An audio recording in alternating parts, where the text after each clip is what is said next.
Donald Trump and the Republican Party are experiencing a surge in the critical swing state of Nevada.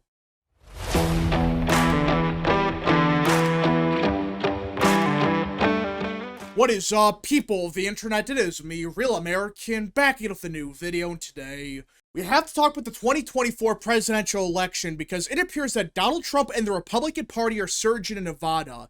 Yeah, that's right. Despite what some Democrats may claim about the current state of the race, the Republican Party is experiencing a surge at the right time, while the Democrat Party, well, they are in deep trouble in Nevada. Like, I am not exaggerating when I say this is a complete and total disaster for the Democrat Party. Look at this. After the first 3 days of early voting, Republicans so far have 97,000 votes. Compare that to Democrats, who only have 89,000 votes. Now, it is early and things could theoretically change, but right now, these numbers are horrific, especially out of Clark County. And for those that don't know, Clark County is where Las Vegas is. This is where the Democrats get all their votes from. Like, they win Nevada every single year because of Las Vegas. For crying out loud, back in 2020, Trump lost Clark County by roughly 90,000 votes.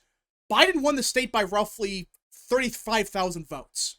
So it's a big deal what the margin is in Clark County. Because if we have even a small shift towards Trump, that could be the difference between a Trump victory in Nevada or a Harris victory in Nevada. Yet as of now, Democrats have a tiny, and I mean a tiny lead in early voting. Right now, they only have 66,000 votes, while the Republicans got 62,000 votes. Yeah, that means Republicans are only down by 4,000 votes in early voting in Clark County. We're not talking about a Republican area, not really a 50-50 area. Yeah, it's gotten more purple in recent years, but Clark County is still very Democrat. Just look at voter registration. Democrats in Clark County, they still out-registered Democrats or Republicans by roughly 100,000 voters. Despite that, Democrats are only up by 4,000 votes in Clark County. This is a big deal because Democrats were all saying, oh, Democrats are going to win Nevada because they're going to have a firewall in Clark. Yeah, the firewall they were talking about was like 50,000 votes, 60,000 votes, 70,000, not 4,000. Now, like I said, it is early and things could change. But even then, these numbers suck for Democrats. And it's not just my opinion.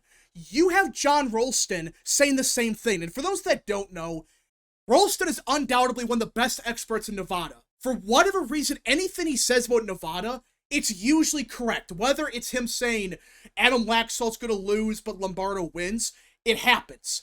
Every year, anything he says about Nevada's elections, it's most of the time correct. So when he says stuff, everyone better pay attention. And by the way, he is a Democrat. He's not a far-right Republican. No, he's not a Republican. So people are saying, oh, well, this could just be some biased Republican saying this stuff. No, it's not. This is Jon Rolston. Whatever he says, even though he's a partisan Democrat, is usually correct. And what he said about the current state of the race in Nevada is not good for Democrats. Look at this. Republicans lead statewide in Nevada after 3 days of early voting plus mail ballot counting. This has not happened in a presidential year in the Reid machine era, which encompasses of races since 2008. This could signal serious danger for Democrats and for Kamala Harris here. Yeah, this is not a misquote, this is not a typo. The expert in Nevada, who's a Democrat by the way, is admitting that these numbers are absolutely horrific for Democrats, and the Reid machine is not working. This is coming right from Jon Rolston. Like I said, not some far-right Republican source. It's Jon Rolston. He is an expert in Nevada politics. He's a partisan Democrat. If he is admitting this publicly, Democrats have a big problem. And the funny thing is, he's not the first Democrat to say, yeah, Kamala Harris has a big problem here. Look at this. Just a couple weeks ago, the Culinary Union admitted to Politico that if the election was held today, Kamala Harris would lose Nevada. Yeah, this is right for the Culinary Union. And for those that don't know, these guys are the reason Democrats win every single year in Nevada. They have a ridiculous get out the vote operation. They get all their members to vote, and they all vote Democrat. The Culinary Union is the Reid machine, like John Ralston was talking about. These guys, they don't piss around. They're the ones that they know what's happening on the ground. They're the ones that get their people out to vote, and usually for Democrats. But these guys, they're admitting that, yeah, right now, Kamala Harris, if the election was held today, would lose Nevada. If the Culinary Union is saying this, Harris is in deep shit, because we're not talking about some anonymous source in the Harris campaign. This is the Culinary Union saying this to Politico.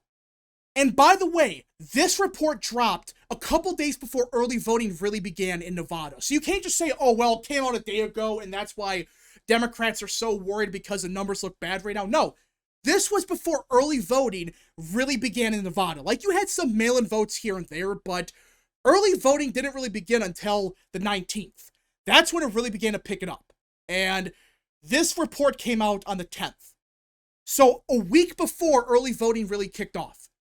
And they were saying a week ago, yeah, we're in deep trouble in Nevada. Kamala Harris, if the election was held today, would lose the state. And this was before early voting. And now you have John Ralston saying, Harris in deep trouble in Nevada. These numbers look horrific for Democrats. This doesn't happen. The Reid machine, if it was still functioning properly, would never in a million years allow Democrats to do this bad in early voting. They should be way up. Yet as of now, they're not. They are in deep trouble. But fine, early voting isn't everything. I get that it can be misleading. Even though literally everyone that's critical to Nevada politics are saying the same thing, that Harris is in deep trouble here, she may lose the state, early voting looks bad for them, fine. I guess it could all be a fluke, and by next week it could look good for Dems. I get that. Well, guess what? Early voting isn't the only metric we got out in Nevada. Look at polling. Right now on the RCP average, it is Trump +1. Now, to be fair to Harris, you do have a big outlier in the Wall Street Journal with Trump +6. I understand the average was inflated a little bit for Trump there, I get that.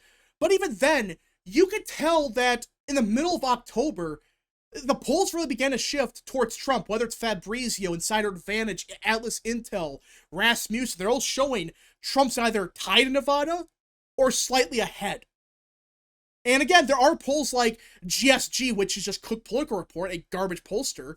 They have it Harris +1, and that was almost a month ago. So yeah, I understand the Wall Street Journal poll. It does inflate the average a little bit.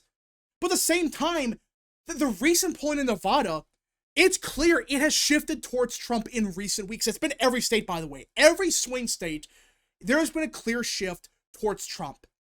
And when you compare this to 2020, these numbers do not look good for Dems. Look at this. Biden was up by roughly 5 points in the middle of October. He won the state by roughly 3 points.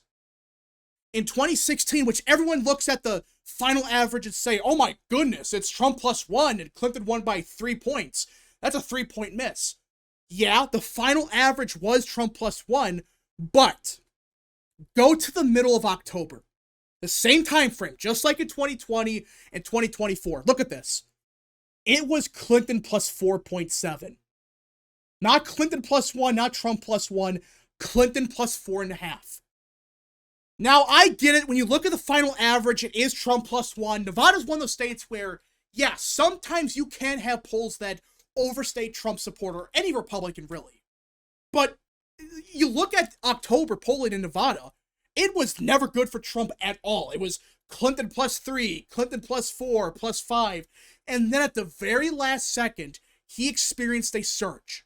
Now, it is Nevada polling, and Nevada polls can be garbage. That's probably what happened here. They probably thought, oh, Trump surged at the last second in Nevada, even though it wasn't real. I get that's a possibility, but this isn't late October. This isn't the first week in November. It's the middle of October, when Trump was still losing Nevada by 4 to 5 points, not just in 2016, but even in 2020. In the middle of October, he was down by 5 points, 5 to 6 points. That's not good for Harris, because right now, these same polls, they average out to roughly Trump +1. If it's Trump plus one, if the same polling miss occurs, you're talking about Trump plus two, Trump plus three, maybe Trump plus four. And I'm not saying it's going to happen, but do you see the problem here? These same polls in the middle of October were showing Trump way down in Nevada in 2020 and 2016. Now, they have him either tied in Nevada or with a very small lead.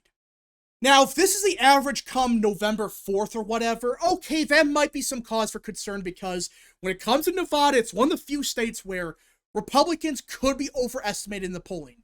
It does happen. It happened a little bit in 2016, happened in 2018, happened in 2022. But right now, it's the middle of October.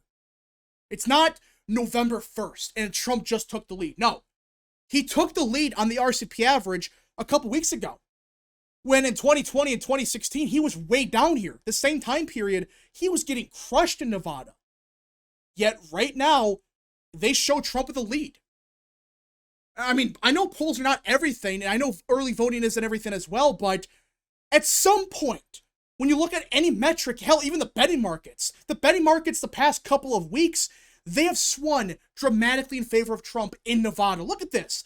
The last week, it went from roughly 50-50. It was going back and forth. One day it was 51% for Trump, 50%, then Harris was a favorite.